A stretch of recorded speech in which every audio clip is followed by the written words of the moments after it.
Hey, what's going on YouTube? PB the Fox here with the Ravnica Historical Society, back with another video. Today we are of course going to check out the daily deals. We're going to talk a little bit about why Historic may be the most stale that it's ever been, at least in recent memory. And of course we're going to slog through a match on the ladder, so let's jump into it.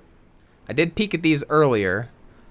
Not super exciting today. We've got a bunch of the, what is this, Kaldheim? Some of the Kaldheim uncommon, they're not gods, right? They're just legendary creatures.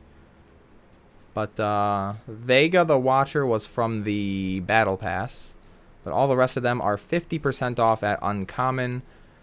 This is more of what I wish that the daily deals would be. Like full sets and related things that are at least 50% off, if not more. I'd like to see one of these be like 75% off. Just maybe even a few of them. But 50%, you can't complain about that. These ones are not super exciting just because these didn't have a big impact. Maybe post-rotation? But, I don't know. I don't see myself buying any of these. Like I said, this one came from the, the Mastery Pass. But other than that, just a quick little peek if any of these are something that you're playing in maybe a what's it called? Brawl? A Brawl deck. Or something that you're doing for fun. Now's the time to come in and scoop them up for $1 each, I guess. Not terrible, but not an amazing buy. But anyway, let's talk a little bit about Historic. So today there was a free article on Star City Games. Has Adventures in the Forgotten Realms lessened Brainstorm's stranglehold on the format? Short answer, no. But it's basically, what we'd play. Some of the pros from Star City Games say, here's what I would play in Historic. And I'm not going to read through the entire article. We'll just touch on the deck lists and sort of paraphrase what people said. But I thought this article was super not great because we've got Autumn Burchett who says that they play Jund Food, which when I got here I thought, okay, so Autumn would just play the deck that Autumn's always played. And I think literally the first thing, I just play the deck I did really well with all over again. Isn't exactly the most surprising take, which, yeah, blah, blah, blah, blah. Autumn talks about, I've done well with the deck, 74 card mirror match in some tournament. I only lost to Auras one time. Autumn starts talking about how Is It Phoenix and Jund Food, I hate these names, but Blue Red Phoenix and Food are basically decks that anything that Phoenix is good against, Jund struggles, and anything Jund is good against, Phoenix struggles, and how that kind of creates a cool metagame. Maybe? Autumn says, I love playing 5-color Niv Mizzet, and it's well positioned against Phoenix, but it's hard for me to justify registering that deck because WoW is the Jund Food matchup hard. So kind of a one example of how the decks are good against one and bad against the other. I just don't see Jund Food being as good as the control decks. Although some notable details of this list include an abundance of graveyard hate, help not fight only Phoenix, but Mythic's Mastery decks. And a removal suite that's very prepared for Phoenix. We'll take a look at it. It's basically standard list, minus a couple Woe Striders. There's only 2 in here. 1 Fatal Push, 1 Lava Coil, 3 Dragon Fires, a Cling the Dust in the main, 1 Abundant Harvest, and then some other stuff. For me, this deck is just sort of... It's one of those decks that can do well, but I don't think overall, on a long timeline, like ladder play, that this deck is a great choice. In tournaments, I can see people bringing it, but like Autumn says, sometimes you just hit 2 or 3 bad matchups in a row, and there's nothing you can do about it, and I hate when that kind of thing happens. Paulo Vitor said he would play Dimir Control, which he provides. I think this is just, this is LSV's list from the Strixhaven League weekend. And he says he thinks Is It is the most popular deck, however it's not the best deck, blah, blah, blah. As for what I'd play if not Phoenix, because Paulo said he hates Phoenix, options are either Azorius Auras, or a blue control deck. And I don't know why you would ever play blue-black over Jeskai control right now. There's really, Thoughtseize is not that good in a control deck. Doomblade is, I don't think it's much better than Lightning Helix right now. It kills some stuff, but not much. It kills Gargaroth, which is big, but other than that, meh. Fatal Push is great, obviously. 2 Search for Azcantas is a lot. This is kind of heavily metagamed into other control decks with the 4 Narsets, 2 Searches, a Commence the Endgame in the main, 4 Shark Typhoons. Like, this deck is definitely ready to play against other control decks. But against aggro decks, the only sweepers are the Extinction Events. They don't even have Shadow's Verdict in here, which is kind of weird to me. I don't like it. That's not the deck I would play. Blah, blah, blah, blah. I'll link the article below if you guys want to read. There's a question of which blue deck. In my mind, there are 3 options. Jeskai, either with the Torrential Gear Hulks or without, so it's kind of like a 3.5 option. The Indomitable Creativity decks, or the blue-black. I think they're all good. They have their pros and cons. I'm relatively confident I would play a blue control deck, but I'm really low confidence on which one. Yeah, so basically even Paulo says, would I play Dimir control, but not confident in that decision really at all. Shaheen, surprise, surprise, says that he would play Jeskai control. Absolutely no surprise there. This is the Niv Mizzet build that, of course, like, this is exactly the kind of deck that Shaheen Sarani sees and is like, holy shit, I want to play this deck. Which I get. I totally understand that.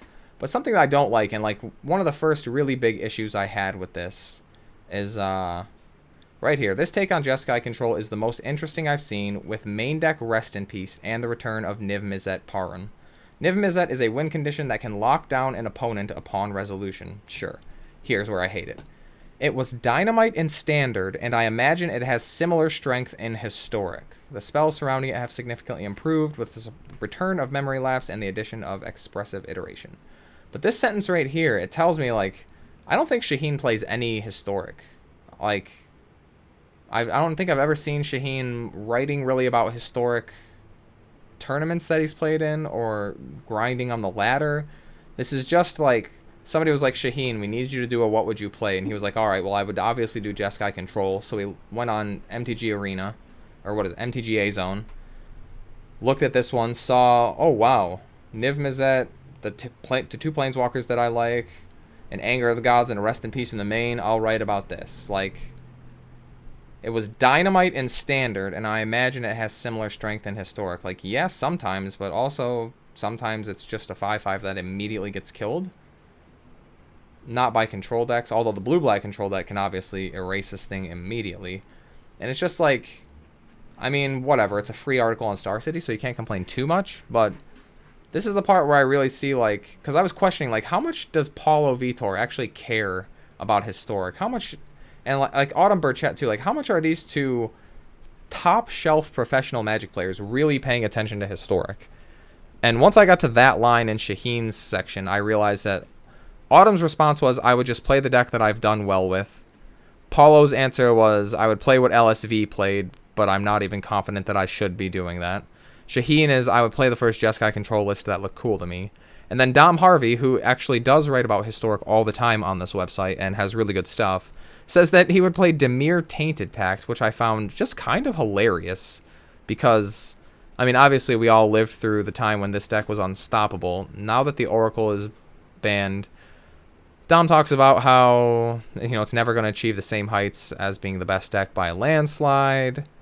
Having to lean on Jace, Wielder of Mysteries, as your win condition forces you away from Lurrus, which opens you up to a bunch of high mana cards that it wasn't worth playing before. Wishclaw Talisman is bad because you're not comboing in one turn. It costs too much mana. Recent metagame shifts explain why this might be a good idea. Oh wait, sorry. With sideboard pivots like Doom Whisperer or the Scarab God now being available. Normal Dimir control popped up as a response to the dominance of Phoenix, and the Mayhem Devil based decks have come back in force as a foil for Dimir control.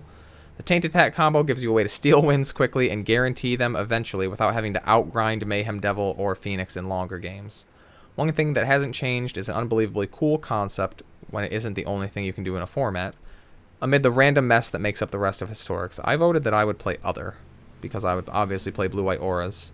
But, so pretty, well, okay, so 30% on Pact, 26% on Jeskai Control, 22% saying that they would play Other, which I find pretty interesting. Jund Food down at 18%, and then nobody would play Dimir Control, right?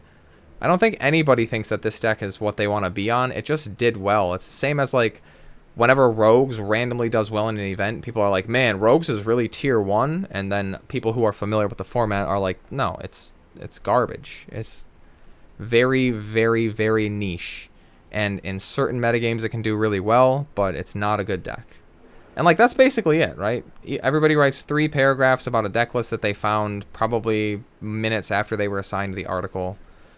And so, this isn't all to complain about Star City Games or any of those writers. Super big respect for Autumn and Paulo, and I've been a fan of Shaheen for a while. And like I said, Dom Harvey is writing really good stuff about Historic. I think Dom's like the only consistent Historic author on Star City right now, so I really appreciate the content he's kicking out. What I'm talking about is the idea that Historic just seems stale as hell right now. It's basically boiled down to Phoenix, I think, is the best deck. It's definitely the most popular deck that people are playing, but it's also just very good. It's very resilient to the things that are supposed to hate it, and you really have to come prepared to beat Phoenix in order to beat Phoenix, and by doing that, I feel like you open up a lot of exposure to the other decks that people will still play, like Jund Food, like Jeskai Control, even like Temur Control, and just like random other stuff that pops up. Like Elves will just run you over if you came too prepared to beat Phoenix. And it's just like, basically the blue-red cards are dominating. The control decks are mostly blue-red based. You can play blue-white if you want to. You can play blue-black if you want to. Which makes everyone think Brainstorm is the problem. I've said it all over Reddit. Brainstorm is not the problem. Expressive Iteration is the problem right now, and if that card gets banned, Phoenix will take a dive. Jeskai Control will get a little spanking, but it won't lose as much of its power as Phoenix loses, because that card can single-handedly turn your Phoenixes back on. It's crazy. That's a whole other video that we can talk about. But outside of those 2 decks, it's really difficult to say that any other deck is good, because they're all good against some things, but they're absolute trash against other things. The Green-White Company lists are just bad. Like, they're not even beating the control decks, which is what they're designed to do, which is crazy to me. The Jund Food list is okay. The Jund Sacrifice lists are meh. The Blue-Black Control lists are decent, but they kind of only fit in the metagame because of other stuff. The Auras deck is kind of bad right now because there's so much incidental hate. Like, that's the other thing, is Auras is almost like Infect or Dredge in Modern, where when Auras does well, people are ready to beat Auras because, number one, it's not that hard, and number 2, people just hate losing to the Aura deck. It feels like you get cheated out every time. I can empathize with that a little bit. But when people are playing things like Vanishing Verse and Brazen Borrower and just tons of black stuff, like a bunch of Fatal Pushes and Heartless Acts and just ways to constantly kill creatures. What is it? Baleful Mastery? That's the black one, right? Let's take a peek real quick. But I'm pretty sure Baleful Mastery exiles, which gets around the dog. Yep, exile target creature or planeswalker. Auras, when it's hostile, you basically cannot win with Auras. And when people stop caring about Auras, kind of like right now, it's a little easier to win. But you even look at decks like Arcanist. Like, Arcanist is just out of the metagame. It was very briefly a thing when we had 4 Faithless Lootings added to the deck. And then, like, this deck's just unplayable now. The Phoenix deck absolutely runs this thing over. You have to cram so many Cling to Dusts, and it's not even very good. They can just race you. They're so much faster. This deck has literally done nothing for weeks now. And it feels like... Well, number one, I'm just kind of ranting here. Number one, people complain all the time that Historic is too expensive because every standard set is super powered and you have to buy 100 packs of it and rebuild the entire format because something came along that was groundbreaking, and you have to buy Historic anthologies, which are expensive, or craft wild cards out of those, and then you have to buy the sets that are coming out that are remastered. So Historic just sucks your money and makes you spend a bunch of money to build a deck, and then they either ban something out from under you, or a new powered up set comes out like Mystical Archives, which shakes up the whole format, and you have to build a new deck again. And people complain like every 2 or 3 months you have to build a new deck for Historic because it's just a money sink, which is a fair argument. But now people are complaining that the format's been stale for a really long time. And why didn't Adventures in the Forgotten Realms bring anything to Historic? Why didn't it shake up the format? Why is it just 2 decks that are going on and on for weeks and weeks? And it's like the community is always complaining about something, and then when that changes, they're just complaining about the other side of the same coin.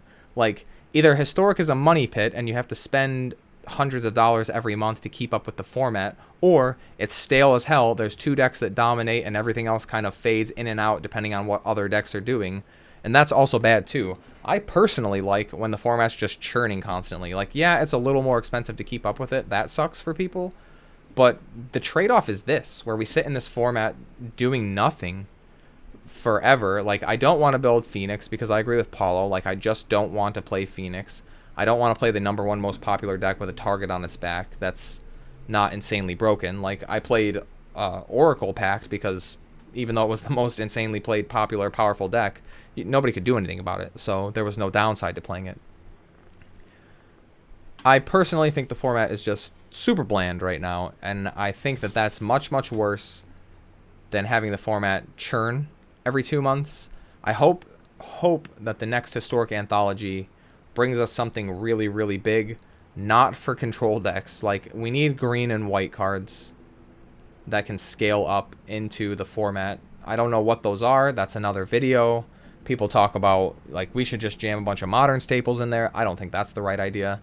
But we do need something, because this, like, the last 3 weeks of Historic have been way worse than the previous month before that. Even though things were getting banned and changed and going crazy, that was way more fun to keep up with than just sitting here and like, well, I guess I'll play Auras again because it's the deck that I know and like, and it's relatively painless to run through those matchups. Which, speaking of which, let's jump into a match. Yet another Auras match. It's what we're doing. It's what we're doing. I left my water somewhere, so I'm gonna run and grab that real quick. And we're back. We're gonna play first. No companion. I'll keep it.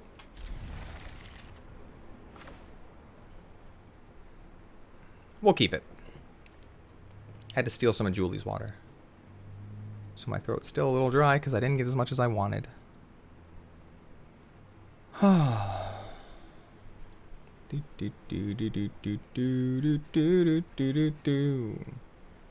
a shame that it looks so choppy on the video because on my screen these movements are so smooth. I have a 144 hertz monitor to play shooters and Rocket League in the old days. And it turns out it looks really good with Magic Arena. Oh, we've got a special guest. Come on up, buddy. Come on up, buddy. Smile for the camera. Donald's up here again with us today. He pops in from time to time. Butt stick in the camera. Oh, don't lay right in front of my mouse. You know I need that. He's going to chill over here and ask for some head scratches.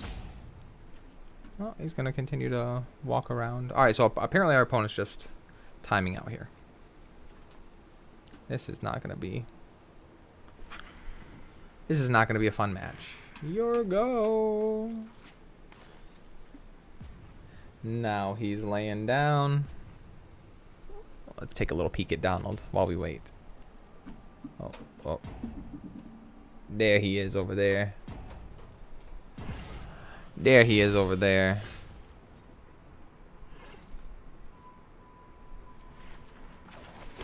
We'll play Core Spirit Dancer and pass the turn. Kitty boy.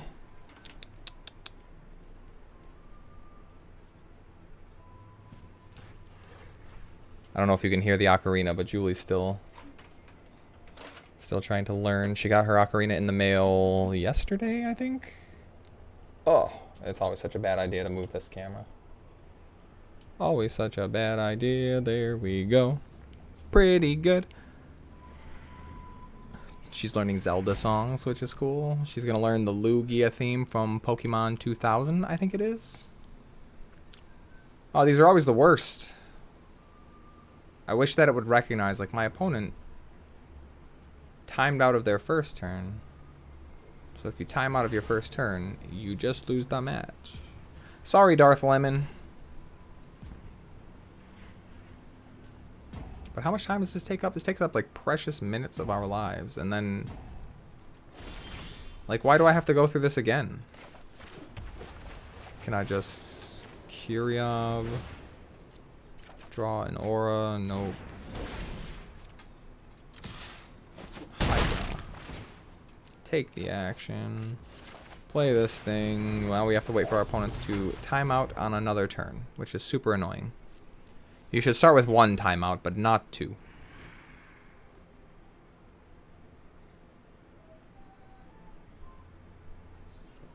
And I can't concede because then I lose rank to somebody who didn't show up. Oh, nice. You're not just gonna concede this and go on to the next. Okay. So he's on Temur with a goose.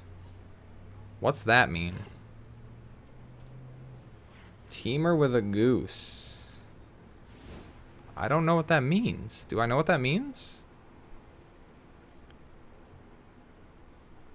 Our opponent gets to full board in against us now.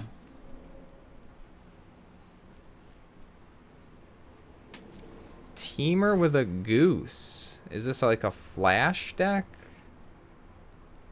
What is... Can I look it up real fast?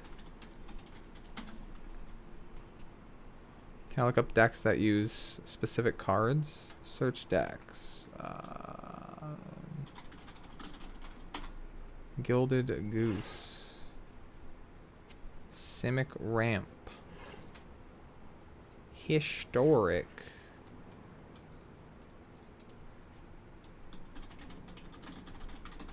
What about decks that play Stomping Ground? No. What about decks that play Botanical Sanctum? Simic Flash. Yeah, I don't know what we're doing here, so I guess we're just gonna...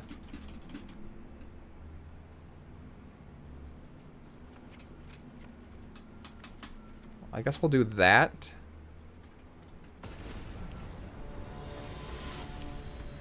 So it looks like we are going to play this match. Interesting.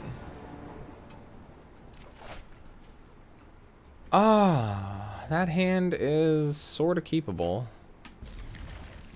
It's not great. Sanctum into Llanowar Elf.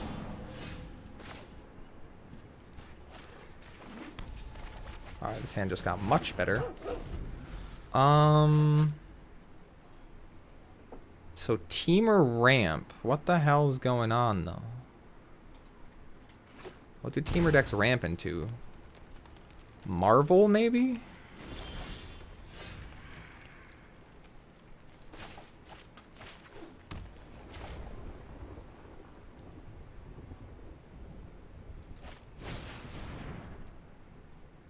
Marvel, maybe?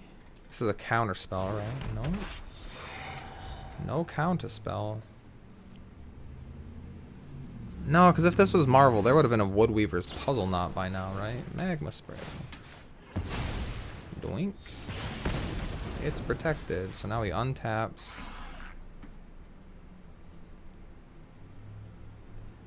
Spell Pierce is already dead. Kasmina the Enigma Sage.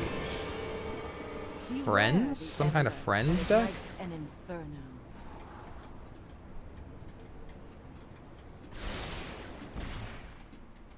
There's still time for my plans. Okay. Let's pay 2 life. Put the Kyriab on here. Take action.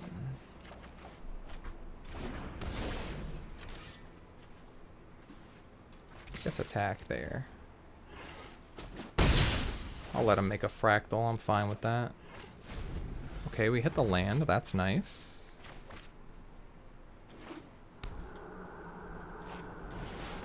Glorybringer. Okay. Probably hits the Spirit Dancer, though, yeah?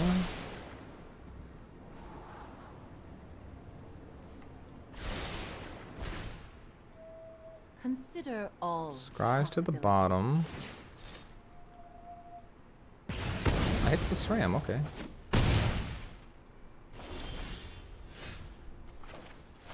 So let's go Curiob. Draw.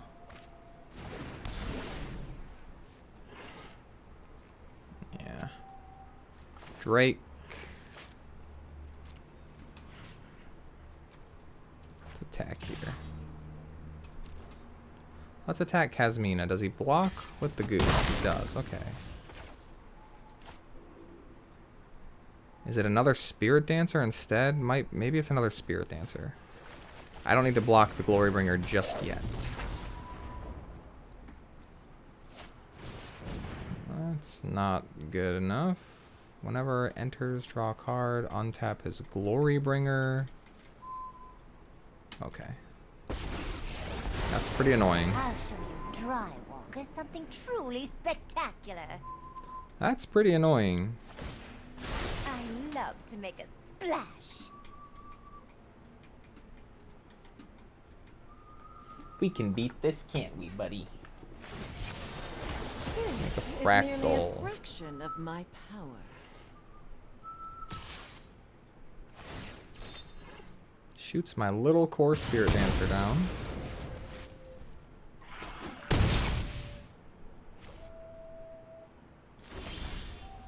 Okay, well, thanks for the land. Give me that card. Cool.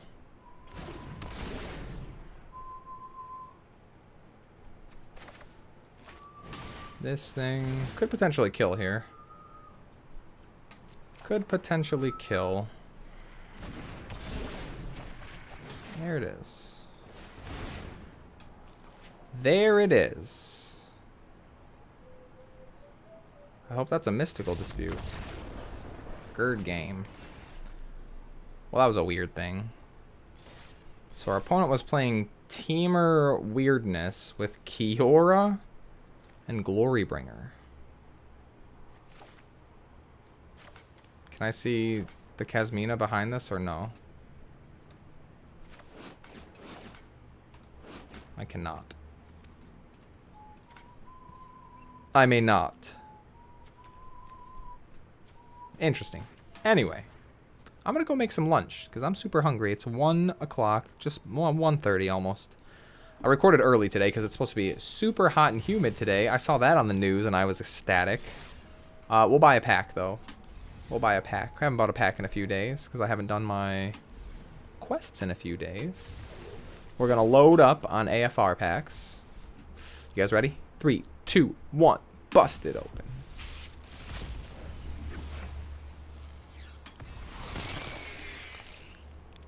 I don't know. I don't know. It's creepy art. It's a weird first ability. Obviously having like built-in Curious Obsession is cool. I don't know. We'll see what happens after rotation. I'm more excited about that. Honestly, that's kind of the sad thing about Historic right now is I'm so bored with Historic that right now my mindset is I'm just going to sit through 3 months of this and wait for Standard to rotate and then probably play that. Because Historic is... This is boring. It's not engaging right now. I don't think the format's particularly fun. I don't think the matchups really are a good ladder format. Like, it's just very weird. And the tiers, there's like, it's very hard to create a tier list in this format right now because everything is good when other things are good, and then those decks are bad when other decks aren't around anymore, or something's good as long as another deck isn't out there preying on it. And the only consistent thing right now are the blue-red control decks and the Phoenix decks. And I think even though the format appears to be very healthy and diverse, I hate that those two decks are just sitting on top, mostly the Phoenix deck, and banning one uncommon card from Standard would fix so much. But whatever. Let me know in the comments what you all think about it below. Or is anybody else even playing Historic still? Am I the only one out here still grinding it? I feel like I am. And we'll be back tomorrow on Wednesday. Nothing exciting. Wednesday used to be Loki Day, but now Loki's over, so We got to figure out something else cool for Wednesdays. But as always, I want to thank everybody so much for watching. Thanks for checking out the channel. A bunch of new subscribers this week. Welcome, everybody. More content every weekday, Monday through Friday, unless there's a holiday or something crazy going on. And, yeah, that means we'll be back tomorrow. So, as always, I've been PB the Fox with the Ravnica Historical Society. You've all been awesome, and we'll see you tomorrow. Have a good evening.